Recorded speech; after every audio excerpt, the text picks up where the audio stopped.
comercio es lo que hice. De hecho, me gradué, hice un curso de posgrado en BCOM, pero mi plan en ese momento era hacer K. Sabía que la mayor parte del trabajo pesado tendría que hacerlo verbalmente porque ese era mi punto fuerte y realmente puse el pie en ello. Elegí trabajar mejor en mis puntos fuertes. Para ser más específico, verbalmente, lo único en lo que tenía problemas era en el razonamiento crítico, que es el seminario web al que asistí con Rajat y me convencí al instante de que este método me ayudaría a mejorar también mi puntuación de CR. Sabía que las 10 preguntas del SC serían mi verdadero punto fuerte, es decir, no necesitaría 1.8 minutos para resolverlas. Podría resolverlas en 1 minuto o incluso en 1.1 minutos y podría utilizar el resto del tiempo para las preguntas de CR en las que necesitaba ayuda. Hola a todos, una gran bienvenida a todos los que están viendo este video y viendo esta otra entrevista exitosa con otro estudiante exitoso, Raúl, que está aquí con una puntuación GMAT de 710 y una mejora enorme de 110 en general, comenzando con un 600 y terminando finalmente con un 710. Así que está aquí con nosotros listo para compartir su viaje de éxito con todos ustedes para ayudarnos a todos a entender qué le costó pasar de un 600 a un 710. Muchas decisiones que salieron bien, algunas que habrían salido mal y muchos aprendizajes y consejos para todos los que planean comenzar su viaje GMAT en las próximas semanas o en los próximos días. Raúl, una cálida bienvenida. Muchas gracias por hacer esto. ¿Cómo estás? Claro, hola. Gracias, Ruth. Estoy genial, de hecho. Acabo de comenzar mi curso de MBA en el Welling-Carey Institute of Management, que está en Bombay. Vivo en Bombay. Es un instituto de muy buena reputación. Definitivamente Mumbai, aunque en otros lugares la gente de la India seguramente habrá oído hablar de ella. Así que sí, estoy deseando que llegue este viaje de 2 años y el GMAT. Entré a través del GMAT. Solo hago un examen de acceso, que fue el GMAT, y me presenté y lo aprobé en Wellington. Correcto, correcto. Felicidades por tu admisión. Gracias. Bueno, después de asegurarme de que superaste el obstáculo del GMAT, seguiste adelante. Estoy seguro de que habría habido otros pasos en el proceso de solicitud, y después de todo eso, finalmente lo lograste y, hasta donde yo sé, es uno de los institutos con más reputación en Mumbai y te deseo todo lo mejor para el siguiente paso en tu viaje. ¿De acuerdo? Bueno, mientras desciframos todo tu viaje, y antes de hacerlo, es importante que ayudes a todos nuestros espectadores con un poco de información sobre ti, tus antecedentes y cualquier cosa que creas que sea relevante. Adelante, comparte tus antecedentes con nosotros. Hola, empecé mi viaje una vez que terminé el 10º y el 12º grado. Estaba bastante seguro de que no quería dedicarme a la rama de ciencias porque, incluso en la escuela, eso nunca me atrajo. Así que siempre decidí que el comercio era lo que quería hacer. No sabía exactamente qué quería hacer en el ámbito del comercio. Pero sabía que quería dedicarme a esto. Ahí fue donde entré en el comercio, eso es lo que hice. De hecho, me gradué, hice un curso de posgrado en BCOM. Pero mi plan en ese momento era hacer K. Aprobé, por si no lo saben, hay 3 niveles para hacer K. El K, hay un básico, un intermedio y un final. Después de aprobar los exámenes finales es cuando te declaran K. Y bueno, todos sabemos que es un examen notoriamente difícil de aprobar. Creo que solo se aprueban 3.000 cada año. Así que sí, eso me frustró. De hecho, sí, aprobé el K intermedio y luego decidí que esto no era para mí porque me estaba esforzando mucho y no estaba obteniendo resultados tangibles. Podría haberme llevado mucho tiempo. Quiero decir que también quería seguir adelante con mi vida. Así que sí, ahí fue cuando cambié. Una vez que terminé mi graduación, decidí pasarme al periodismo. Hice un curso de posgrado de 1 año en periodismo. El periodismo siempre me atrajo. Quiero decir que siempre fui un gran aficionado a los deportes desde pequeño. Veía deportes, jugué algunos. Así que eso siempre fue una especie de opción alternativa para dedicarme al periodismo deportivo.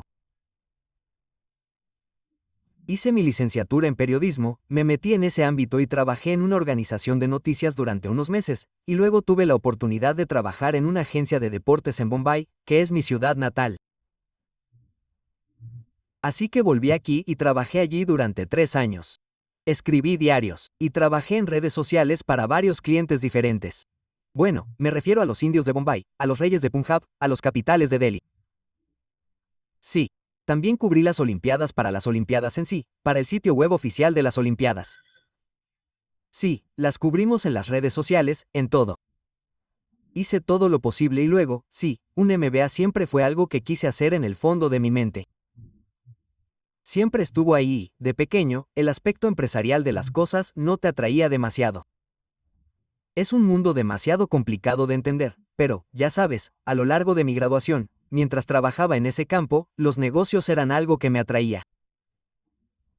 Estudiar empresariales, el seguimiento de cómo las empresas obtienen sus ingresos, las prácticas que siguen, era algo que me interesaba. No entraré en demasiados detalles, aunque no sabía demasiados detalles, así que sí, estudiar empresariales era lo que quería hacer, así que creo que después de trabajar durante 3 años pensé que era un buen momento para estudiar empresariales. Así que ahí fue cuando empecé a investigar a qué universidades debería ir y qué exámenes debería hacer en India y en el extranjero. Estaba abierto a hacerlo en cualquier lugar.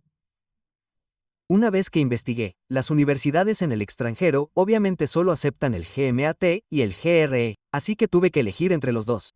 Simplemente no pasé por un gran proceso para elegir cuál hacer. Me quedé con el GMAT porque hablé con un par de personas que dijeron que no lo hacían y que no había nada más fácil ni más difícil que el otro. Así que decidí hacer el GMAT y, tras investigar un poco, descubrí que incluso las universidades en India aceptan el GMAT. La mayoría de las universidades en India, aparte del IIM, por supuesto. Y nunca quise aspirar al IIM porque, bueno, mucha gente con formación científica se mete en eso, y yo sabía que nunca habría podido, ¿cómo decirlo? Nunca habría podido conseguir las puntuaciones que querían obtener en IIM. Así que decidí que el CAT era algo que realmente no quería hacer. Dije que haría el GMAT y que también solicitaría el ingreso en universidades indias para ver a dónde me llevaba, y me llevó al INCAR. Vale, eso está bien. Bueno, eras un graduado en comercio que planeaba ser contador público y, a mitad de camino, te diste cuenta de que tenías que concentrar tus energías en un MBA. También trabajaste para algunas empresas de renombre y algunos equipos deportivos de renombre. Como dijiste, ¿en qué momento de tu carrera te diste cuenta de que era el momento adecuado para hacer el GMAT y luego el MBA? Bueno, realmente no señalé un momento adecuado. Ahora estamos en 2023. Ahora tengo 26 años. He estado pensando en ello, así que la idea de un MBA se me ocurrió en 2021. Lo hablé con mis padres y mi familia. En 2021 decidí que quería hacer un MBA. Podría haber presentado el GMAT en ese lapso. Probablemente empecé mis estudios en 2022. Pero hubo una oportunidad en el trabajo que no podía dejar pasar. Siempre había querido trabajar para esa marca y la oportunidad surgió para mí. Así que, obviamente, trabajé para conseguirla. Me llevó un poco de tiempo labrarme una reputación dentro de la organización para conseguir ese trabajo. Así que decidí que trabajaría un año más. Lo dejaría en 2022 para centrarme en el GMAT. Quiero decir que después cambié a un trabajo independiente a tiempo parcial. Así que en 2022 empecé a prepararme para el GMAT. Fue entonces cuando presenté mi examen. Dije que tenía 6 meses para empezar a presentar solicitudes a las universidades antes de que se cumplieran los plazos. Decidí presentarme en la segunda ronda de plazos, que suele ser en enero. Así que me prepararé para el GMAT antes de eso y lo presentaré durante la segunda ronda de fechas límite. Así es como planeé hacerlo. No, eso parece un muy buen plan. Sí, Porque veo que hiciste la transición gradualmente. sí. Y luego, ya sabes. Fue un proceso gradual, sí. Sí. Eso es interesante porque a veces muchos de nosotros salimos y de repente nos damos cuenta de que sabemos que esto es lo que debemos hacer y tomamos algunas decisiones apresuradas. Y luego las cosas no salen como queremos, y eso se convierte en una decepción. Pero creo que esta es una muy buena lección para muchos principiantes que quieren hacer el GMAT. Es importante planificar y hacer la transición de las cosas de manera que termines llegando a donde quieres verte. Sí, solo quiero agregar un punto más aquí. Bueno, podría haber decidido hacer el GMAT justo después de graduarme también. Quiero decir que podría haber hecho mi MBA en ese mismo momento, pero la cuestión es que me gradué cuando tenía 21 años y hasta ese momento solo había sido una cantidad continua de estudios, sin descansos entre medias, y también quería experimentar algo nuevo. Quería entrar en el mercado laboral. Creo que soy más un aprendiz experiencial que un aprendiz de libros. En los estudios, quiero decir, saqué muy buenas notas, pero estudiar sentado con un libro nunca me atrajo como tal. Quería ensuciarme las manos en el mercado laboral.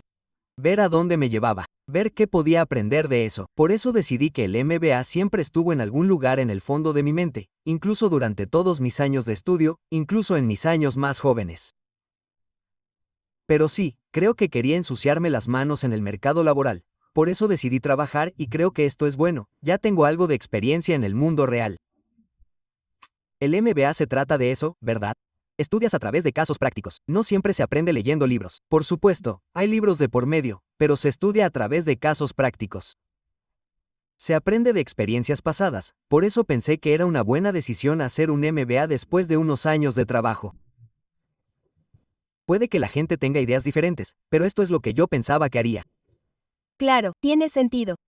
Además, es importante adquirir esa experiencia tan necesaria en el mercado laboral, para entender cómo funcionan realmente las cosas.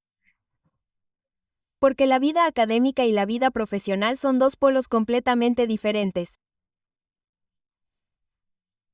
Y no todo lo que se estudia durante esos 10 o 20 años va a ser siempre útil en los negocios. Así que estoy totalmente de acuerdo con tu proceso de pensamiento. Incluso yo habría hecho lo mismo. Genial. Bueno, si te recuerdo el momento en el que apareció 710 en la pantalla, ¿cómo te sentiste? ¿Qué pasaba por tu mente? Oh, fue pura relación. Quiero decir, tuve que ser sincero, había planeado una puntuación de 700. Quiero decir, 700 y 710 no parecen muy diferentes, pero cuando te preparas para el GMAT y haces el examen, es cuando te das cuenta de lo mucho que supone. Parece algo insignificante. Puede parecer pequeño para los de fuera, pero sí, una vez que te metes en esta rutina, sabes que escalar no es una tarea fácil. No es una tarea fácil, lo siento, por supuesto, así que sí, tenía todo esto todo el tiempo. Mientras me preparaba, solo había planeado una puntuación de 700, porque ese es el nivel de las universidades a las que quieren postularse, que no es realmente de primer nivel, que no es la Ivy League, pero tampoco es un nivel demasiado bajo, tiene una reputación decente en el extranjero o en la India, no importa. Así que 700 era mi objetivo. 710 superó claramente mis expectativas y sí, una gran alegría.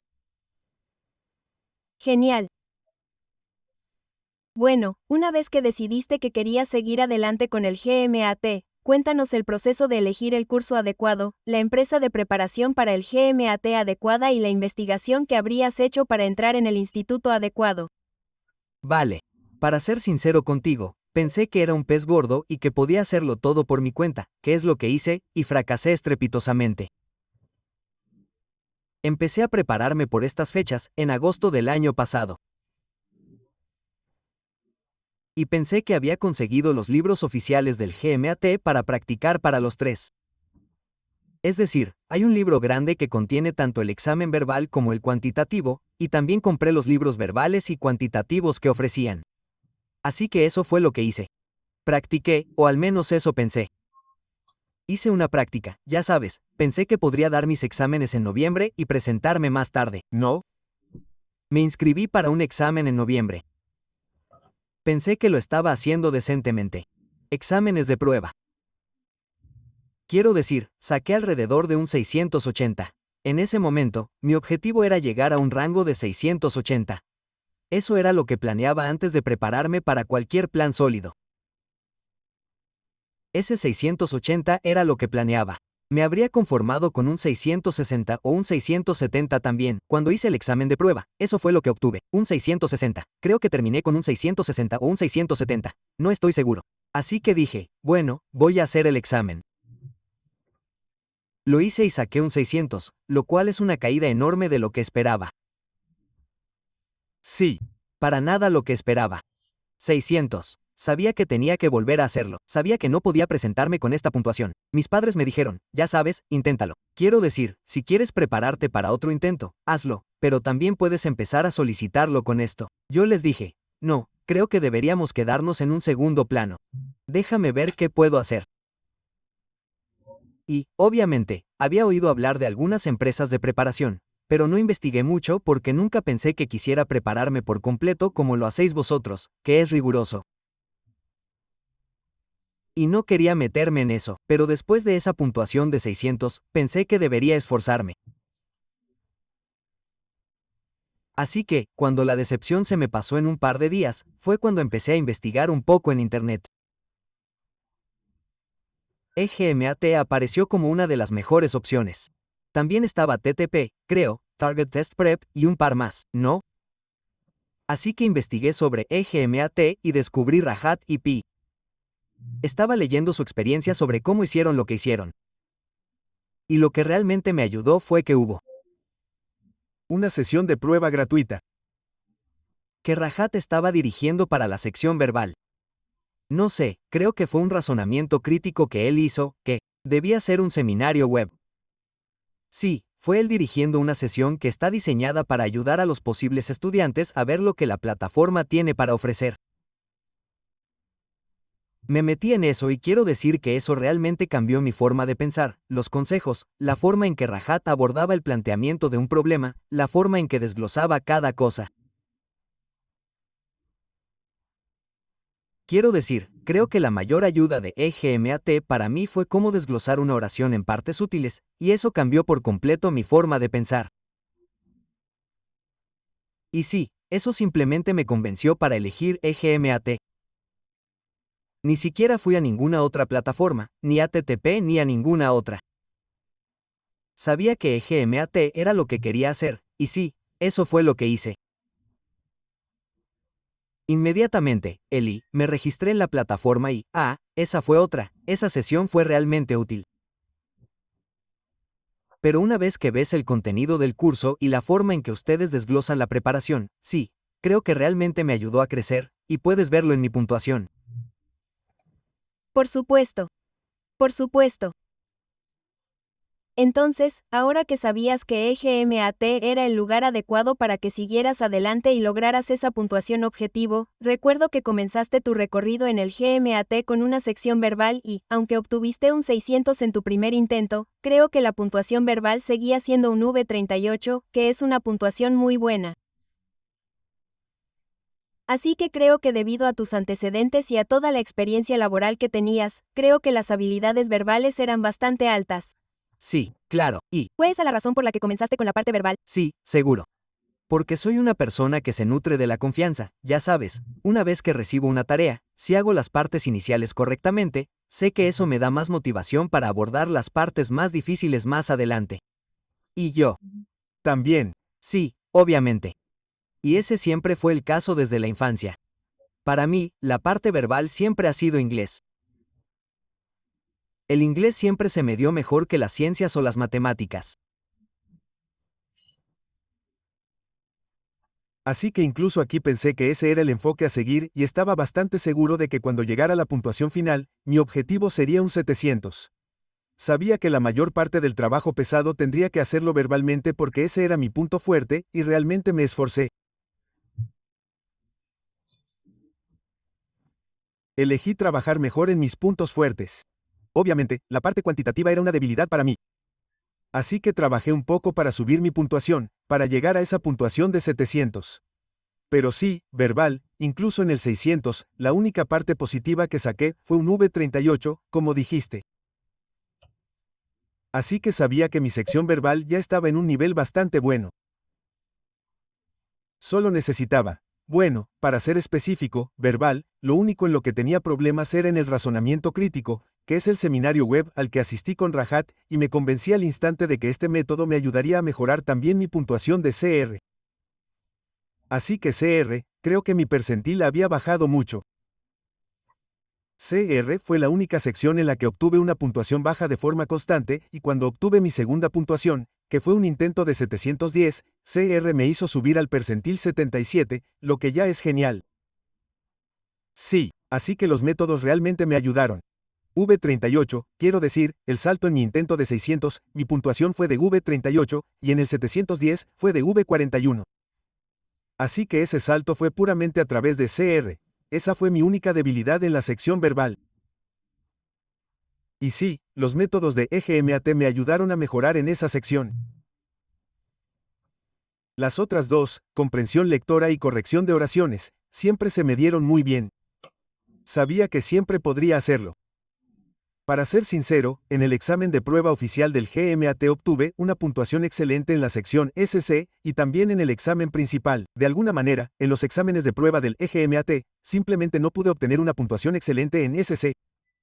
Quiero decir, no lo hice, sabía que era bueno en eso, pero de alguna manera creo que el nivel del EGMAT es demasiado alto para que yo lo consiga. Pero sí, al final funcionó bien. Totalmente de acuerdo. Bueno, para la corrección de oraciones. ¿Aplicaste el enfoque basado en el significado o tenías tus propias formas de abordar una pregunta de C? ¿Cuál fue? Cuéntanoslo. No. Como te dije, la principal mejora, la ayuda que necesitaba en lo verbal, fue de CR. Entonces, en RC y SC, apliqué mis propios métodos, que es lo que siempre dije que se me daba bien.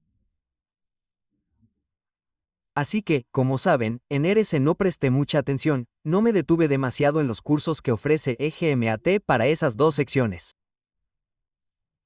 En SC, al final del día, la corrección de oraciones consiste en leer la afirmación correctamente. Si la lees con suficiente atención, puedes detectarla de inmediato. Y si eres un lector voraz desde la infancia como yo, creo que puedes captar el tono. Puedes percibir de inmediato que el tono es incorrecto y, bueno, también surgen algunas preguntas en las que no es necesario corregir. Así que puedes captar de inmediato el tono de esa oración. En SC, realmente no opté por un enfoque basado en el significado que enseña Pyle. Apliqué mis propios métodos porque sabía que se me daba bien y siempre obtenía buenas calificaciones de manera constante. Así que sí, para eso apliqué mis propios métodos y obtuve bastante buenas calificaciones. Creo que no me equivoqué en ninguna pregunta de SC en el examen principal. Vaya. Sí. Sí, si algo ya te funciona, ¡ay! Sí. Eso no tiene sentido, ve y cambia las cosas. Por supuesto. Punto, correcto. Entonces, lo que te funciona debería quedarse y luego, pero como dijiste, CR era lo que necesitaba mejorar y crees que la mejora de un B38 a un B41 se produjo gracias a CR. Sí. Signo de apertura de interrogación. ¿También mencionaste que dividir las oraciones te ayuda? Entonces, ¿crees que sentar una buena base, una base sólida para CR, te ayudó a superar esta mejora? Sí, definitivamente. Creo que Rajat mencionó el pensamiento previo como la forma de abordar los problemas de CR, y sí, eso me ayudó muchísimo porque antes, lo que hacía antes de unirme a EGMAT durante mi intento de 600 era simplemente aplicar mis estrategias de RC y SC a CR, lo cual descubrí que en realidad no funciona porque en RC y SC, lees la declaración, lees un párrafo, lees la oración, inmediatamente sabes qué. Al menos yo, en mi mente, supe inmediatamente qué quería la pregunta o cuál era el error en la oración. Eso no funcionaba realmente en CR porque en CR no hay ningún error como tal. Es solo una oración que te dan y tienes que formular una respuesta basada en la pregunta que te han hecho. Entonces, lo que Rajat realmente me enseñó y lo que los cursos EGMAT realmente me enseñaron fue a leer la oración desde abajo, a entender cada palabra tal como es, cómo está colocada y a formular una opinión antes de leer la pregunta. En eso consiste esencialmente el pensamiento previo. Quiero decir, Rajat lo explica de manera diferente, pero eso es lo que yo aprendí, que es formular una opinión después de leer lo que dice la pregunta o después de leer lo que dice la afirmación, no la pregunta. Bueno, sí, pensar previamente me ayudó en ese sentido, que es simplemente leer la pregunta más despacio y formular mi propia opinión sobre ella antes de pasar a la pregunta y ver lo que pregunta. Simplemente me dio más claridad sobre cómo abordar la pregunta. Sí, puedes ver los resultados. ¿Verdad? Y como acabas de mencionar que has sido un lector empedernido toda tu vida. Leíste los pasajes por encima o los leíste correctamente, pero entendiste el significado a la primera debido a tus habilidades de lectura. Bueno, esa también fue una de las cosas que estaba haciendo mal antes de EGMAT durante mi intento de 600. Estaba leyendo por encima los pasajes. De nuevo, la lectura lenta me ayuda con la lectura alternativa. Quiero decir que no me equivocaba en muchas preguntas, pero lo que hacía era dedicar más tiempo del que se me asignaba a la lectura alternativa. Entonces, la parte de lectura más lenta me ayudó en RS en el sentido de que me permitió abordar las preguntas en menos tiempo. Para entrar en materia verbal, la forma en que dividí la sección verbal fue que hay 36 preguntas en la sección verbal y tienes 65 minutos para resolverlas. Entonces, si haces matemáticas simples, son alrededor de 1.8 minutos para resolver cada pregunta. Bien, ahora bien, lo que hice fue saber que mi punto fuerte estaba en la corrección de oraciones. Por lo general, 36 preguntas se dividen en 10 para la corrección de oraciones. 12 para RS o 14 para RS y 10 para CR. Así que lo dividí. Sabía que las 10 preguntas de SC serían mi verdadero punto fuerte, es decir, que no necesitaría 1.8 minutos para resolverlas. Podría resolverlas en 1 minuto o incluso 1.1 minutos y podría usar el resto del tiempo para las preguntas de CR en las que necesitaba ayuda. Bueno, sí, estaba mirando mi informe de puntuación mejorado y eso es lo que dice aquí. Un segundo. Sí. El tiempo total que me llevó resolver cada pregunta en la sección verbal fue de 1 minuto y 40 segundos. Vale. Y en la sección de razonamiento crítico, cada pregunta me llevó una media de 2 minutos. Un poco más del tiempo asignado, como sabéis, sí. 2 minutos, lo que me da 20 segundos más, no 20 segundos más, 1.8 minutos es lo que pensáis, pero me llevó 2 minutos el razonamiento crítico, pero si veis mi corrección de frases, me llevó solo 1 minuto y 27 segundos cada pregunta y en RS me llevó 1 minuto y 37 segundos. Así que el tiempo que ahorré en RS y SC lo utilicé en la sección CR. Sí. Porque, obviamente, esos son los métodos que te enseña Rahat. No la gestión del tiempo. La gestión del tiempo es algo que he ideado yo mismo. Pero los métodos de Rahat te dicen que leas más despacio y formules una opinión. Obviamente, eso lleva más tiempo. Así es como planifiqué mi sección verbal porque sabía que mi punto fuerte estaba en SC y RC. Así que sabía que esas preguntas me llevarían menos tiempo descifrarlas que el promedio de 1.8 minutos y utilicé el tiempo restante que ahorré en ellas para razonamiento crítico. Aún así, tardé 65 minutos en resolver todas las preguntas. No es que terminara antes. Pero sí, así es como distribuí el tiempo que tenía. Saben, me gustaría destacar algo aquí para todos los espectadores. Muchos espectadores, muchos estudiantes o muchos principiantes creen que para obtener la puntuación que desean, necesitan ser buenos en todas y cada una de las subsecciones. Por supuesto, cuando aspiras a una puntuación de más de 750 o más de 740, necesitas ser bueno en la mayoría de las secciones. Pero si aspiras a un 700 o 710, necesitas aprovechar tus puntos fuertes. Sabes, siempre les digo esto a mis estudiantes, que todo el proceso de preparación es un proceso diferente, pero lo que haces ese mismo día, esas decisiones, como acabas de decir, sabía que SC era mi fuerte. Tenía que hacerlo bien allí, y sabía que podía dedicar menos tiempo allí y dedicar ese tiempo a CR, y eso es lo que hiciste, sí. Así que la aplicación de todo lo que has estado haciendo durante todo este tiempo y luego tomar esas decisiones correctas ese mismo día, una combinación de estas, sí, termina con la puntuación que sí obtuviste, ¿verdad? Todas estas pequeñas cosas importan. Porque lo que diré es que lo que me ha funcionado a lo largo de mi vida es dividir siempre las cosas en partes más pequeñas. Sí, quiero. Decir, mirar el panorama general es genial, es importante, claro. Pero lo que hago es dividir las cosas en partes más pequeñas que puedo lograr poco a poco para formar un rompecabezas más grande.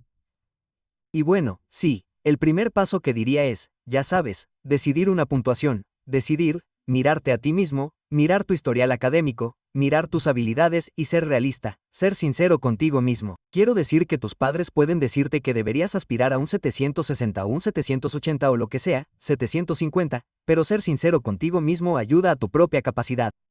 No es que el GMAT no lo pueda hacer una persona con la formación académica correcta, ese no es el caso en absoluto. Por supuesto. Pero simplemente sé lo que yo diría que es ser sincero contigo mismo.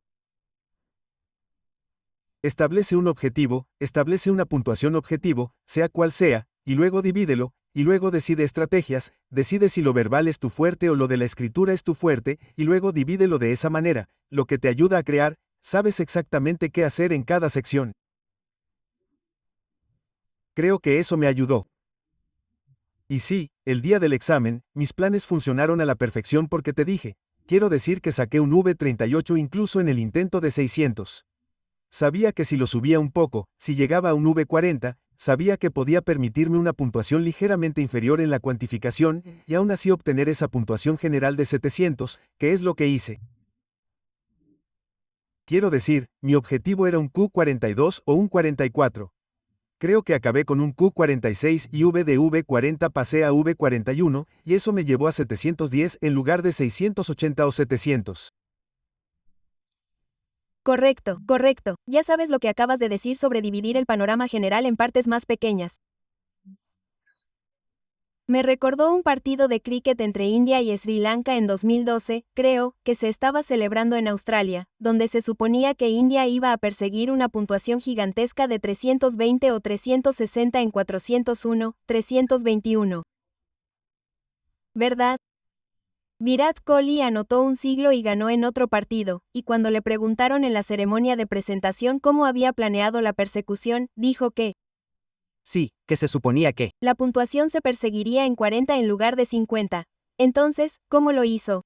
Dijo que lo dividió en dos partes. Simplemente me dije a mí mismo que estaba jugando 2 de 20. Sí.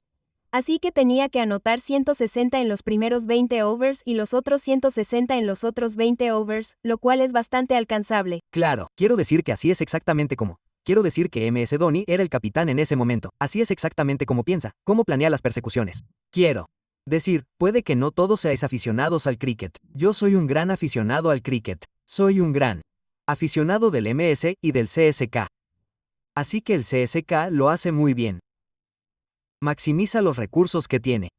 Puede que el CSK no siempre tenga el mejor equipo, que son los grandes nombres que tienen otros, pero tienen 5 títulos, 5 IPL. Se trata de maximizar esos resultados. Así es exactamente como piensa Dhoni. No digo que haya aprendido de Dhoni ni nada. Simplemente es una coincidencia que lo haya hecho. Así que, sí, por supuesto. Sí, desglosando ese punto principal era desglosar las cosas que quieres, identificar tus fortalezas y decidir si quieres trabajar en tus debilidades o, ya sabes, potenciar tus fortalezas. Sí, eso es algo inteligente. Eso es genial. Estoy seguro de que estas estrategias también ayudarán a muchos espectadores. De acuerdo. Bueno, lo verbal ya estaba hecho y desempolvado y lo hiciste muy bien. En cuanto a lo cuantitativo, necesitábamos una gran mejora ahí. Sí. De un Q34. Sí. A un Q46, una mejora enorme de 12 puntos. Háblanos de ese viaje. Oh, eso fue. Quiero decir, siempre supe, incluso antes de empezar mi preparación, que lo cuantitativo era lo único que me desanimaría. En cuanto a lo verbal, siempre confié en lo cuantitativo. Quiero decir, no, tampoco me atraía mucho en la escuela, aquí sí. Y, bueno, solo esperaba que. Te dije que en realidad no lo estaba haciendo, pensaba que me estaba preparando para el examen, pero no era realmente un enfoque estructurado. Simplemente resolví preguntas en el libro oficial del GMAT porque pensé que los temas me eran familiares. ¿Habías estudiado estas cosas antes? Y sí, esto realmente no funcionó en el Q34, que también es una puntuación porcentual muy baja. Quiero decir, para la puntuación que quería, el Q34 no estaba ni cerca. Bueno, la razón principal para registrarme en una plataforma de preparación como EGMAT fue mejorar mi puntuación en el examen, obtener estrategias y, para ser sincero, volver atrás y aprender los conceptos básicos. Creo que me había alejado demasiado de los estudios. Había olvidado conceptos básicos como los números primarios. ¿Quién iba a pensar que los números primarios tendrían tantas complejidades? Quiero decir, cuando abrí el material de estudio para los números primarios, me sentí abrumado. Creo que los números primarios son los que más material ofrecen, si no me equivoco. Creo que había 24 subsecciones dentro de los números primarios y fue abrumador verlo. Así que, en el intento de 600, siempre obtuve una puntuación de Q34. Sabía que necesitaba ayuda en ese momento, solo para estudiar, incluso si estaba familiarizado con los temas. La cuestión era que, cuando hay poco tiempo, no puedes tomarte tu tiempo para resolver una pregunta. Tienes que ser rápido. Tienes que reconocer patrones, tienes que reconocer atajos, por así decirlo, para llegar a la respuesta. Así que sí, me inscribí en EGMAT y, ya sabes, no tenía ninguna fortaleza ni debilidad. No tenía ninguna fortaleza de la que pudiera hablar en la sección cuantitativa porque todo me resultaba ajeno, todo era nuevo para mí. Estas son cosas que estudié en la escuela y en la universidad. Estudiarías estas cosas, pero sabes que solo había trabajado durante 3 años y nunca miré hacia atrás.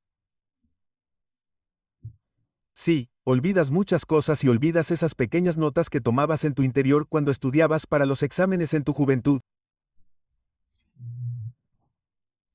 Eso es lo que quería recuperar aquí y sí, el extenso curso de EGMAT realmente me ayudó a hacerlo. Sí, para ser honesto, creo que no tenía ninguna fortaleza de la que hablar en la sección cuantitativa.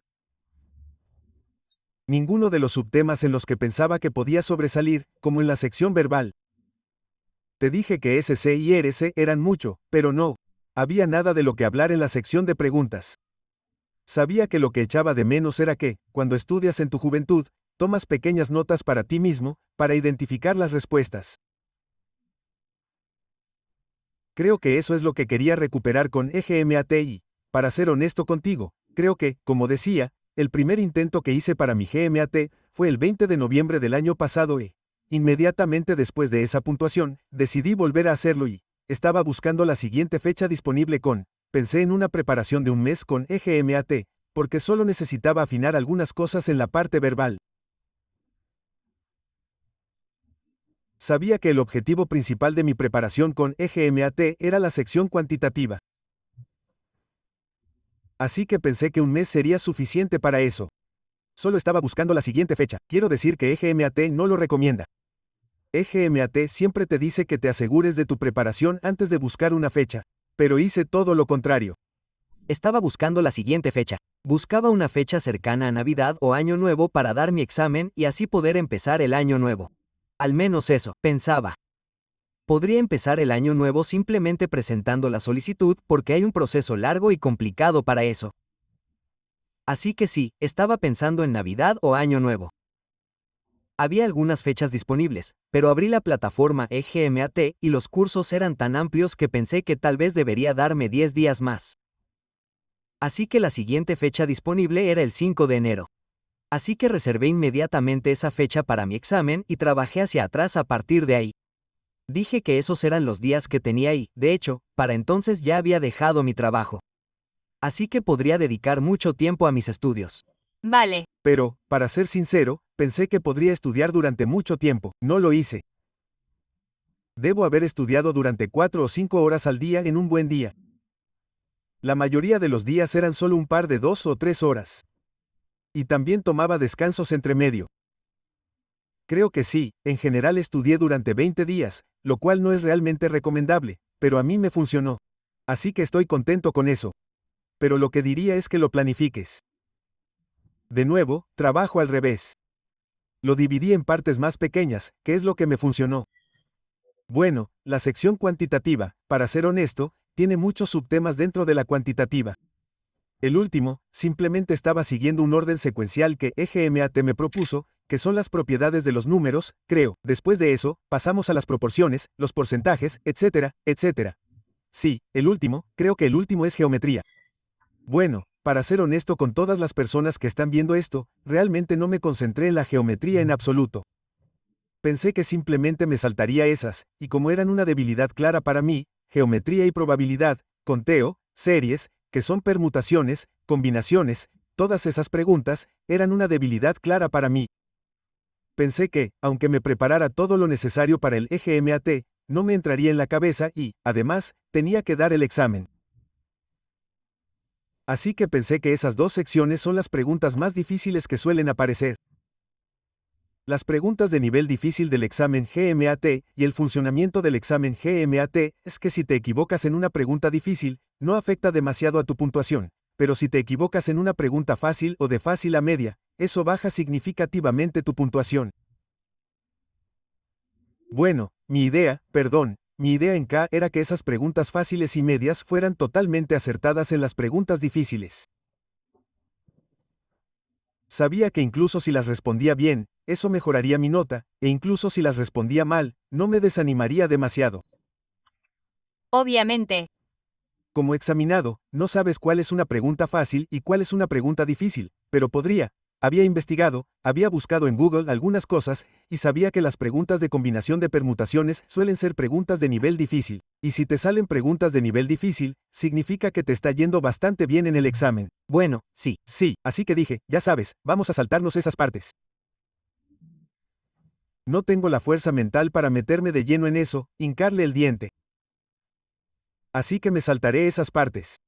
Me centraré en las otras partes, que son las propiedades de los números, las proporciones y los porcentajes, el álgebra, y en eso es en lo que realmente me metí.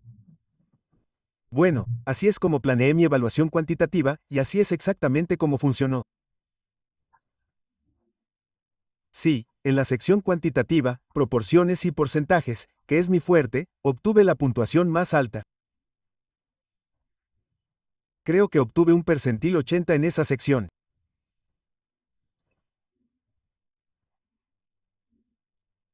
En las otras secciones estaba en el percentil 60 o 55, que es la media, y en la competencia de permutaciones creo que también tuve un par de preguntas en esa sección que adiviné al azar.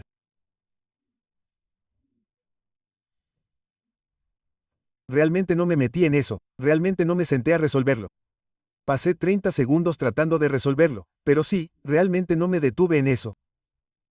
Pensé que podría ahorrar tiempo para eso en todas las preguntas. De nuevo, la estrategia aquí fue que hay 31 preguntas en la sección cuantitativa. Tienes 62 minutos para resolverlas. Eso te da un margen exacto de 2 minutos para cada pregunta. Hay un temporizador en el examen GMAT que en realidad hace una cuenta regresiva. Así que, puedes simplemente, lo que hice fue seguir mirando el temporizador. El tiempo que tardaba en resolver la pregunta solía ser de 2 minutos. Creo que tardé 1 minuto y 50 segundos, 55 para la mayoría de las preguntas. Permutación, combinación y geometría, en realidad no. Quiero decir, 30 segundos es lo que vi en el reloj. Dije, déjame hablar, no voy a perder demasiado tiempo en esto. Me salté esas partes y utilicé ese tiempo para las preguntas un poco más difíciles de las otras secciones. Sí, y así es como abordé la parte cuantitativa, y las preguntas 34 a 46 se debieron exclusivamente a los métodos de enseñanza de EGMAT. El material del curso que tienen fue realmente útil. No hice nada más, no utilicé mis propios métodos para esto. Simplemente seguí lo que EGMAT me dijo y obtuve la puntuación que quería. ¿Crees que si hubieras esperado 10, 12 o 15 días más y hubieras estudiado geometría y otros temas? Probablemente, Pero, probablemente mejor. Podría haber llegado a 720 o 730. sí, no lo necesitaba, exactamente, a eso es a lo que siempre vuelvo, correcto, mi objetivo final estaba establecido, sabía lo que quería hacer. Sabía que hay muchísimos métodos de cálculo en Internet que te ayudan a obtener una puntuación de 700. Necesitas un un V38 y un Q44. Ese es el rango al que apuntaba y sabía que tenía que esforzarme para conseguirlo. Así que, Q42, Q44 era mi objetivo y, obviamente, sabía que tenía que hacerlo. Incluso si obtenía un V38 y un Q442, me habría acercado a lo que quería. Quiero decir que acabé con un V41. Excelente. Y Q46 también más de lo que esperaba. Así que solo apunta. Sí, así que, esa claridad de pensamiento me ayudó a saber qué saltarme. Para ser honesto contigo, me lo salté si hubiera tenido tiempo, sí. Probablemente habría dedicado más tiempo a intentar entenderlo. Podría haberlo hecho, puede que no hubiera afectado a mi puntuación final. También podría haberme llevado a las 7:30 de la mañana. Pero sí, quiero decir que es solo una cuestión de perspectiva. Si quieres hacerlo, hazlo. Yo no quería hacerlo. Así que dije, vamos a seguir con lo que he hecho hasta ahora. Correcto, de hecho, has conseguido estos 110.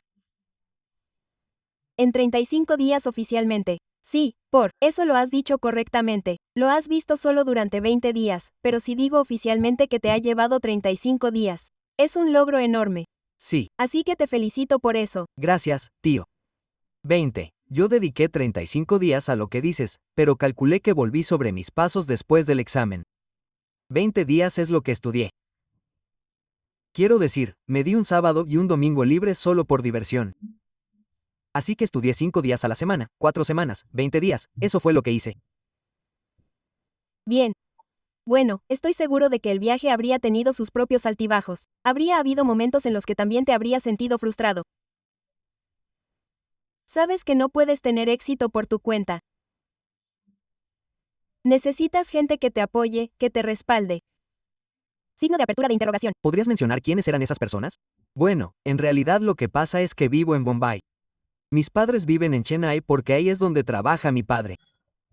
Mi hermana pequeña, vive conmigo aquí. Bueno, sí, ella y yo somos bastante unidas. Bueno, ella es la única persona con la que hablo constantemente, siempre que sabes que tiene una gran habilidad para desviar tu atención de las cosas que te preocupan y te estresan. Sí. Así que ella y yo también vemos muchas películas juntas.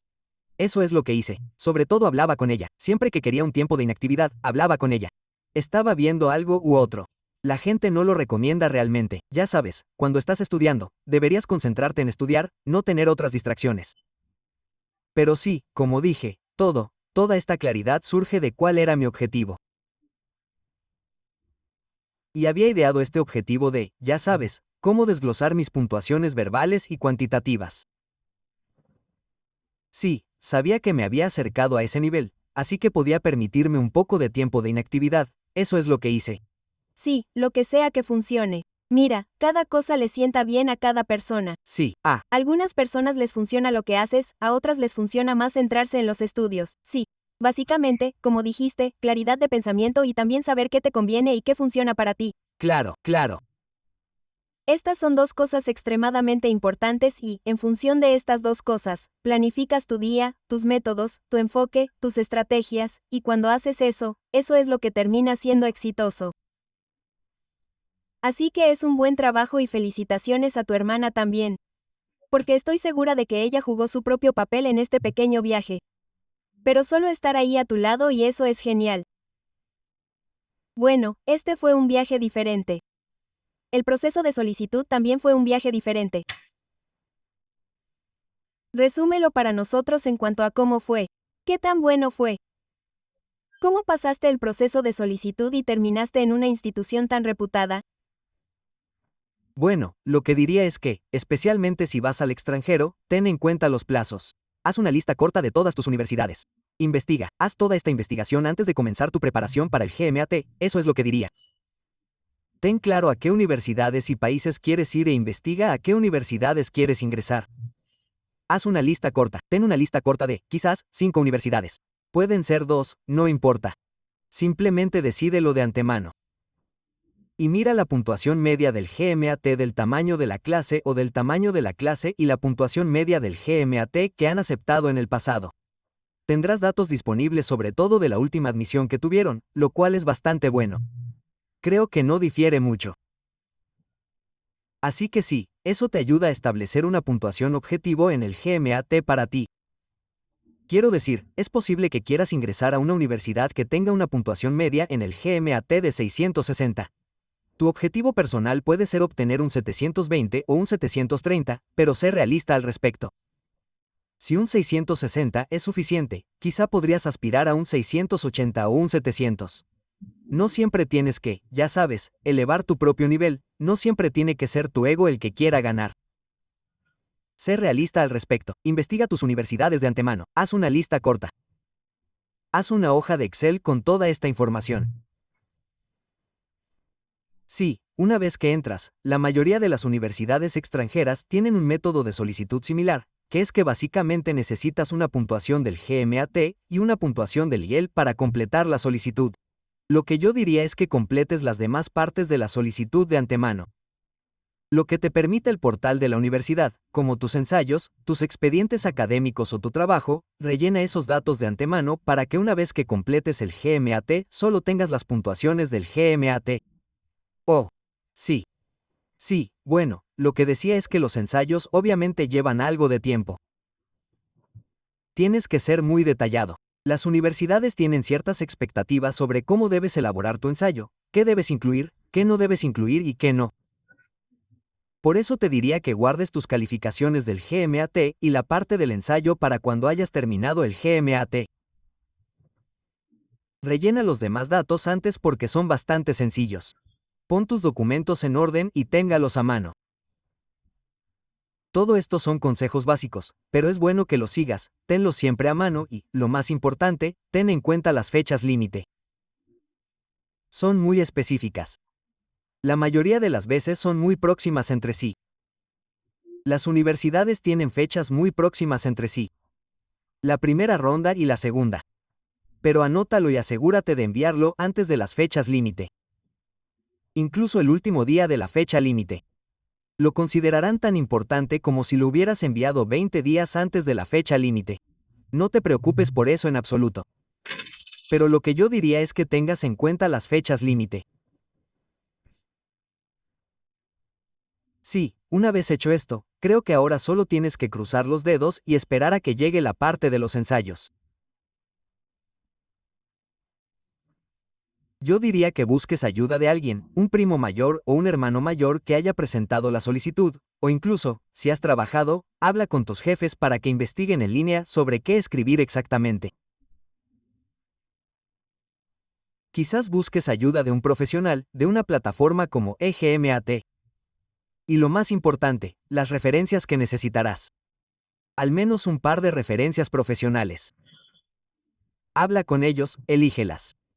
Quiero decir, incluso tus jefes inmediatos deberían trabajar, pero sí, solo habla con ellos. Deberían poder dedicar ese tiempo a escribir una referencia para ti, porque son bastante extensas. Simplemente habla con ellos y diles que estás presentando tu solicitud. Pídeles que estén preparados para este proceso, básicamente, porque es un proceso que requiere mucho tiempo, y quiero decir que es difícil para alguien sacar tiempo de su agenda para escribir una referencia para ti.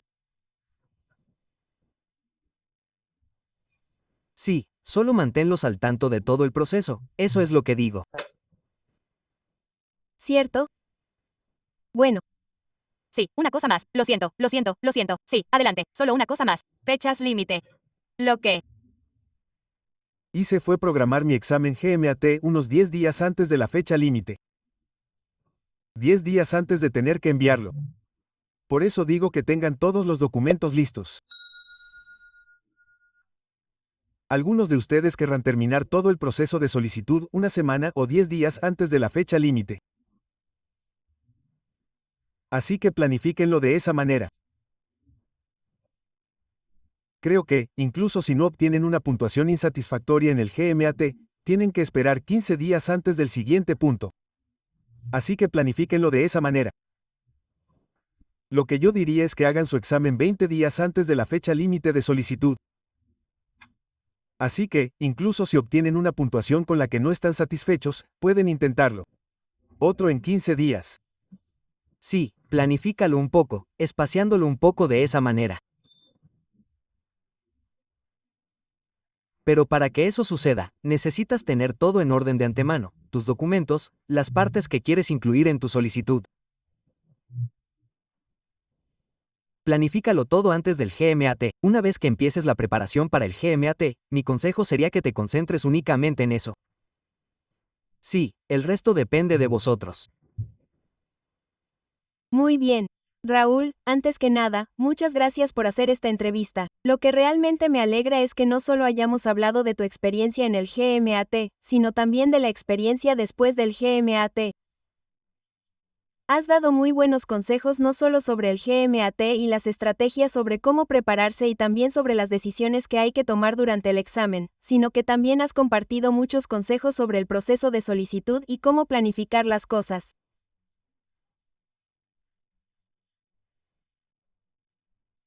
Así que estoy seguro de que los espectadores que están viendo esta entrevista ahora mismo se están llevando mucho más de lo que pensaban antes de empezar a verte y escucharte.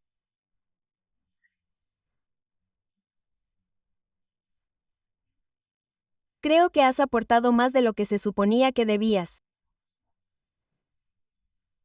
Y esto sin duda beneficiará a muchos principiantes. Les mostrará una buena hoja de ruta y creo que has hecho un trabajo excelente no solo en el GMAT, no solo en conseguir un puesto de administrador, sino también en compartir tu experiencia con mucha gente. Te lo agradezco de nuevo. Claro. Muchas gracias. Muchas gracias por hacer que esto sea tan divertido. Por supuesto, espero que lo hayas pasado bien.